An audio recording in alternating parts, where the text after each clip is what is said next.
How you doing, Mayor? My name is Corley J with the Tribe. Hey, welcome. Welcome. When did you start?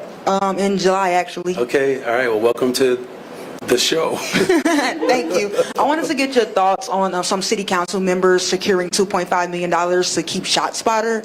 Do you think that is political theater? And what do you expect next from them? And also, what are your thoughts on how that money could better be invested into Black communities? Yeah. Well, look.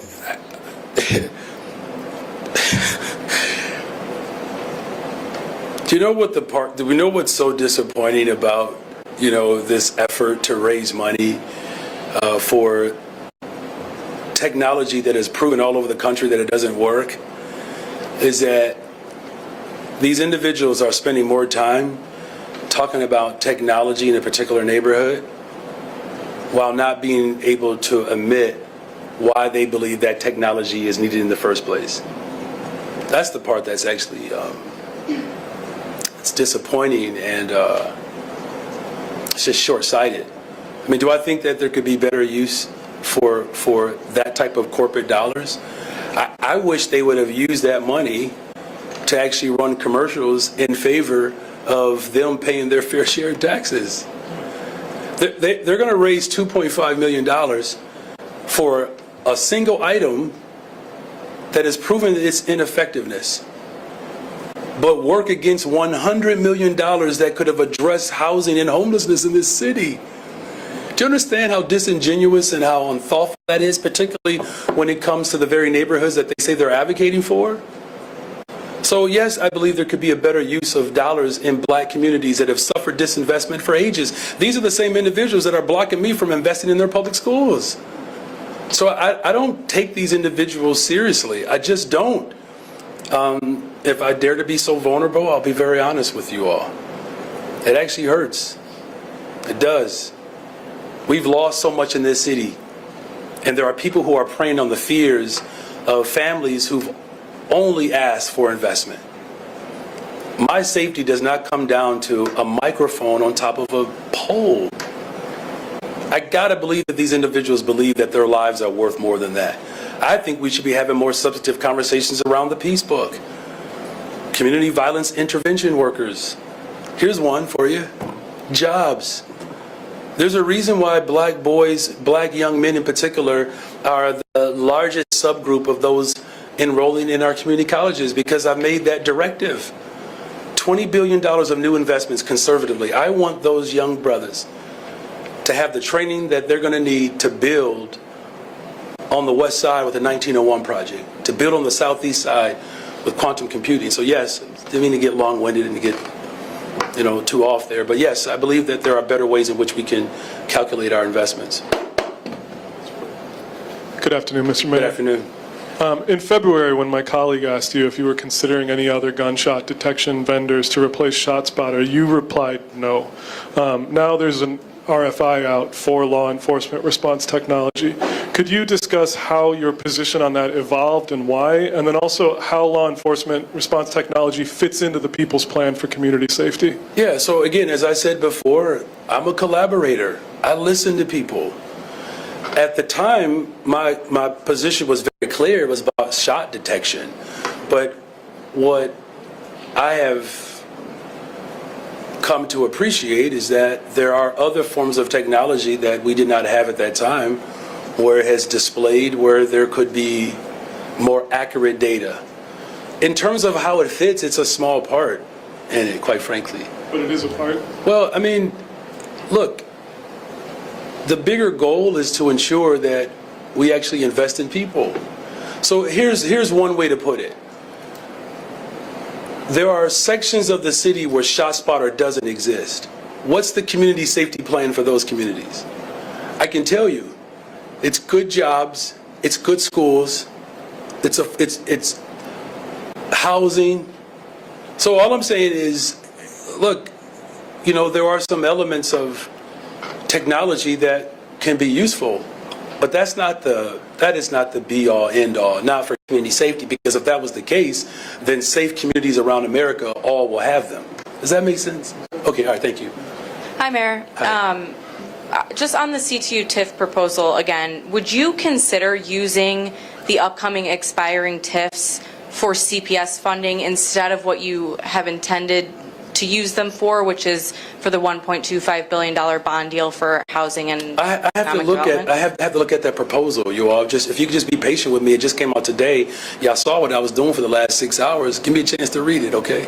And then as we approach budget season and thinking back to your budget By last the way, year, we are in budget season. So this is Yeah, not approach. you're right, you're Because right. I'm sorry, Okay. every time y'all say that, I'm thinking to my budget director, and she's probably My like gritting her apologies. teeth. It's okay. She's still smiling though, but we are fully in budget season.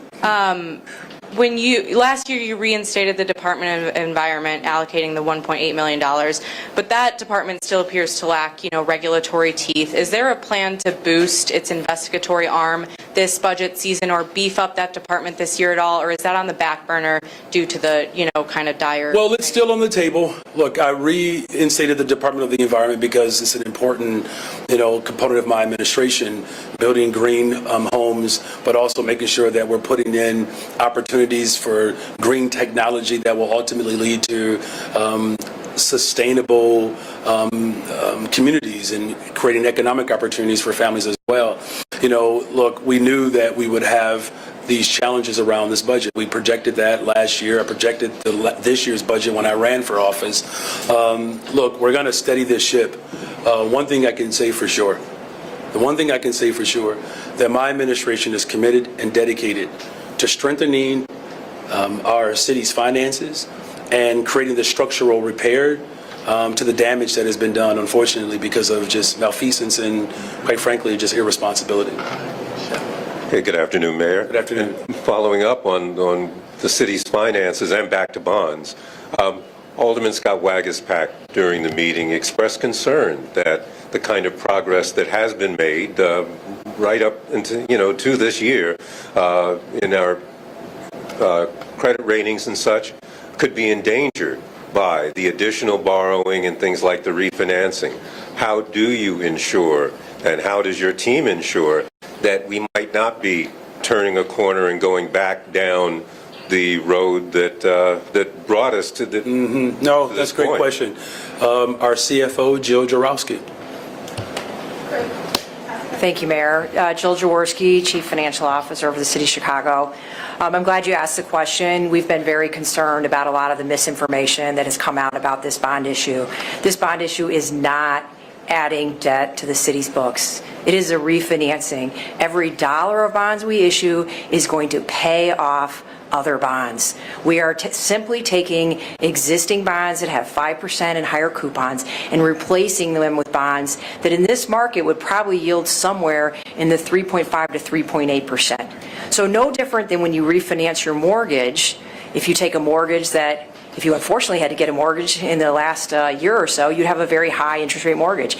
And as rates come down, if you take advantage of refinancing it at a lower rate, you're not damaging your credit unless you're borrowing a lot more, but we're not doing that. Every dollar will be spent to reduce outstanding debt and lower our cost of borrowing. So these concerns that it's going to damage our rating, they are not founded in understanding what the purpose of this bond issue is. We are not issuing any additional debt for projects, for operations, for anything else. We will go specifically to City Council when we need additional debt, just like we did for the Economic Development and Housing Bond, just like we did for the GO bonds we issued this summer to fund our capital program. We will go specifically when we need additional borrowing for projects. This is for refinancing. It's to save the city money. It makes a lot of sense. And we're concerned about any repetition of the notion that this is putting our credit at risk. It is not. Mayor, maybe you've been asked this, but perhaps if you haven't, I know we started it the other day. As far as the CTU question of whether you're still a member or not a member, Right. One day when and if you might leave this office and you would return to CTU, might you then profit from a contract? So therefore, is it best to recuse yourself right now and not play any role in the negotiations? So, the negotiations are happening with, individuals who are tasked with that assignment. So I'm not, engaged in the day-to-day operation, right? That is the role that the CEO plays in the CPS team. So I have not been involved in those negotiations. What I have said, and I will say this repeatedly, that I have a clear vision for our public education system. It is my responsibility and job to actually put forth that vision. And I put that vision forward in a very emphatic way. And the people of Chicago voted for a teacher and a parent who's going to invest in our children. And so that vision is still available. It's my transition report. It's in our strategic plan that this current board member has passed. And so it's very clear and transparent and open what I believe our public schools should look like. And I believe that I have strong standing as a public school teacher and as a parent to do that. But do you understand where some are saying that it is a conflict of interest for you to play any role whatsoever? Look, I know that was debated during the time of the campaign, and it landed flat then. And so it still lands flat now. I mean, I get why people want to drum it up, but I have the responsibility by state statute to actually appoint board members. That's simply all I'm doing.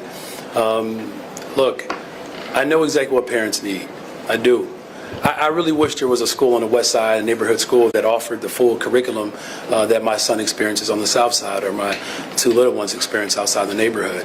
That's all parents want. They want someone who's going to fight for them to ensure that their child is seen and heard and loved. I don't believe that's a conflict as a parent to actually put forth a vision that's very clear around what parents absolutely need. Thank you. I know, got to go quick, you all, quickly, because I got to get on the plane there. Hey, Mayor. Okay, we got you. You're slowing us down. Go ahead. Thank you. Go ahead, Lawrence.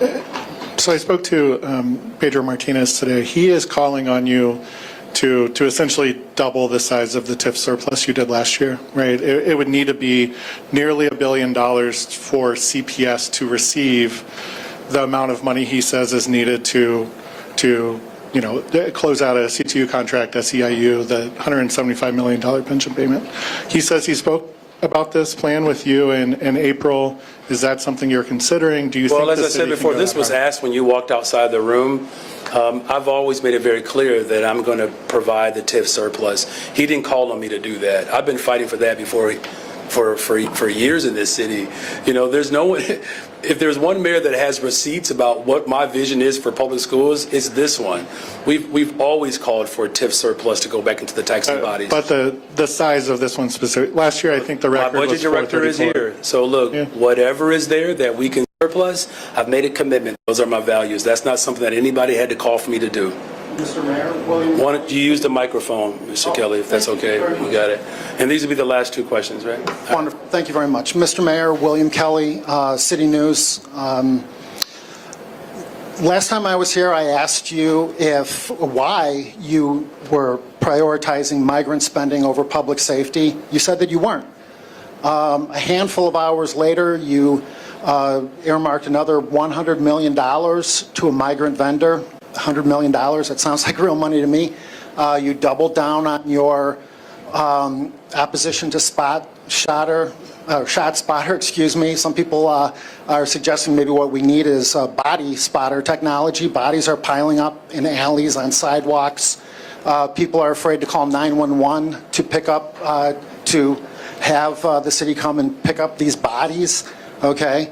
And I'm hearing from real Chicagoans, okay, black and brown. They're asking me to ask you, can they trust you? Can they believe your word? Are you lying to them? There are some Chicagoans who are literally comparing you to Lightfoot. Many are saying that you're worse than Lightfoot, that you're an even worse mayor than Lori Lightfoot, if you can imagine this. When I used to ask Lori Lightfoot questions... You asked your question. Okay, well, here's my question. No, you already asked the question. You say, can people trust me? Here's my real question. Okay, all right, so you're going to have a real question this time. So Lori Lightfoot, when I used to ask her about shootings, right, towards the end of her administration, she would say to me that the only reason anyone was asking her that question was because she was a black lesbian. Remember?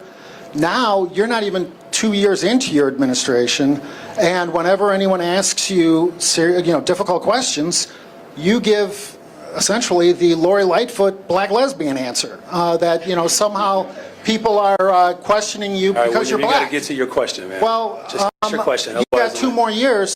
Do you have a better answer than you're a black man? Okay. Well, I'm not a black lesbian, so I have never said that before. Look, the people of Chicago trusted me and they voted for me. And I'm going to do everything in my power to continue to invest in people. All right. Thank you. Chicago Day. I think this is the 53rd anniversary of the Chicago Fire, 1871. Well, you would know that. So, Yes, anyway, yay. All right. before I quickly get into my question, Quickly. I think we need to clear up some misinformation because I was the one that asked the question the last time about different alternatives to ShotSpotter, and you said specifically you were looking at different technologies. Yeah, you weren't we are. able to share that, so I thought. Right. There's an RFI. That's right. Yeah. Okay, so the question is, your black constituents, understanding it's hard out here for a pimp, out in Chicago's deep south, want to know on the far south side what they're going to get out of all this hobnobbing in Threadneedle Street and in Westminster. And also, they want to know how much closer are we to the end of studying up and the beginning of paying up, considering that the Green Party ticket of Butch Ware and Jill Stein has a platform plank of a black agenda that includes reparations. Well, as you know, and thank you all, you've been very patient. As you know, that I've made a commitment to investing in, this study, and I hear you. I know that there are people who are eagerly anticipating, a full vision of what reparations could look like at the municipal level. Still very much committed to that mission. I've been very clear about that, and we're going to do everything in our power to ensure that this commission works in earnest and that it actually receives voices like yours and voices throughout the entire city of Chicago of how we can respond to the crisis, of course, that has existed for a very long time in this country. And that crisis has just been the lack of attention and real investment in black Chicago. So thank you all. Go Bears. Commercial mission in the UK.